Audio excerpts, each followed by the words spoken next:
որպես սուբյեկտ։ Գերմանիային հիշեցինք, Գերմանիան կար տարածաշրջանում, Վրաստանը չէ, եւ ես հիշում եմ, որ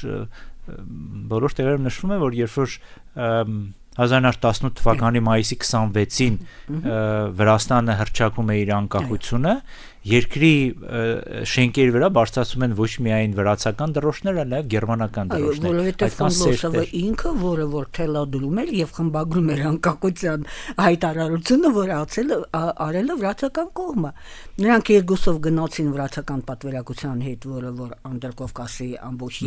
երակողմ պատվիրակությունից գնացին Պոտի, մշակել են պայմանագիր, ինքը խոստացել է ռազմական պրոտեկտորատը Վրաստանի համար եւ ասել է, որ այո, դուք կլինեք մեր պաշտպանության տակ եւ այդպես էլ եղել է, որտեվ Բաթումից անմիջապես հետո Բաթումը ստորագրվել է հունիսի 4-ին 4-5 օրվա ընթացքում Օսմանյան բանակը ոչ միայն շրջանցելով Երևանը հյուսիսից Նախիջևանի վրայով գնաց դեպի Բաքու, Բաքվի նավթը ձեռք բերելու համար, այլ նաև գնաց հյուսիս դեպի Տիֆլիսը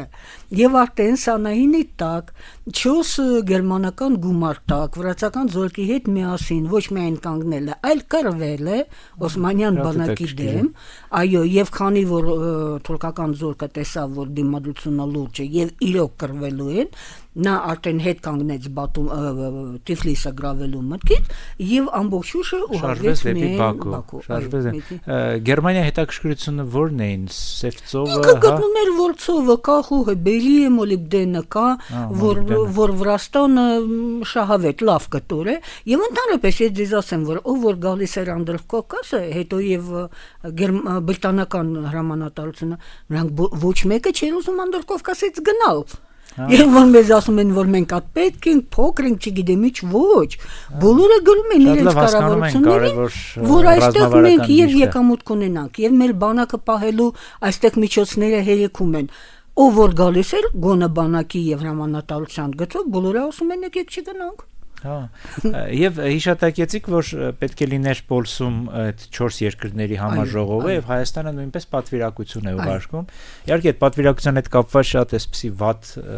հուշեր ունեն իհարկե պատվիրակության անդամները, որտեղ ստիփած հանդիպում էին հայ ժողովրդի ոչրագործների հետ։ Եվ Մեհմեդ 5-րդը մերավ Մեհմեդ 6-րդը։ Հա, այսինքն նույն եւ Տալահատի հետ հանդիպումները, երբ որ նույն Էնվերը եւ Թալյատը փորձում էին դասեր տային հայերին, բացատրեին ինչու դա եղավ։ Քրդերի վրա մեղքը գցեն, չէ, եւ հայերի։ Պահում է արձանագրությունները Պոլսի բոլոր հանդիպումների, որտեղ մեր պատվիրակությունը եւ Ահարոնյանը շատ մանրամասնամեն չգրում էին եւ մենք ունենք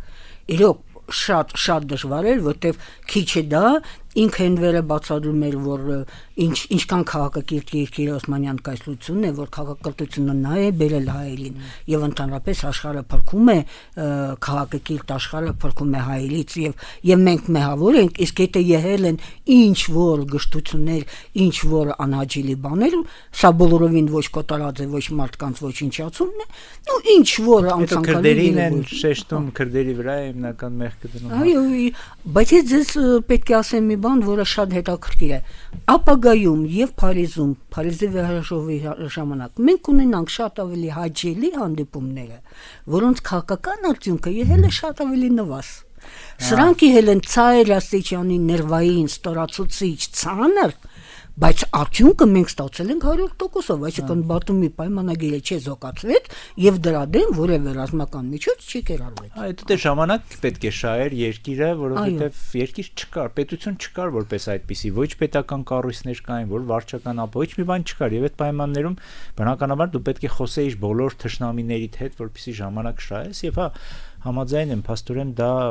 ինչ որ տվեց շունչ քաշելու ժամանակ տվեց հանրապետությանը։ Էջ եմ ասում, որ մենք անմիջական կապի մեջ մտանք Գերմանիայի Մոհանջարյանի պատվիրակությունը անմիջապես եւ Գերմանիայի արտգործնախարարության հետ եւ Պոլսում Ավստրո-Հունգարիայի հետ, այսինքն մեր կապերը լայնացան եւ որքան հնարավոր է այդքան էլ մենք օգտվում ենք։ Հա, Գերմանիայում էլ էին ընդունել, հա, մեր պատվիրակությունը։ Որտեւ այո, Բերլինում ու սա եղել է նաև գերմանացիների խորհրդով, նա Պոլսում ասեցին, որ վեր կացեք, գնացեք Բերլին, այնտեղ աշխատեք, ստանալ որքան հնարավոր է աջակցություն,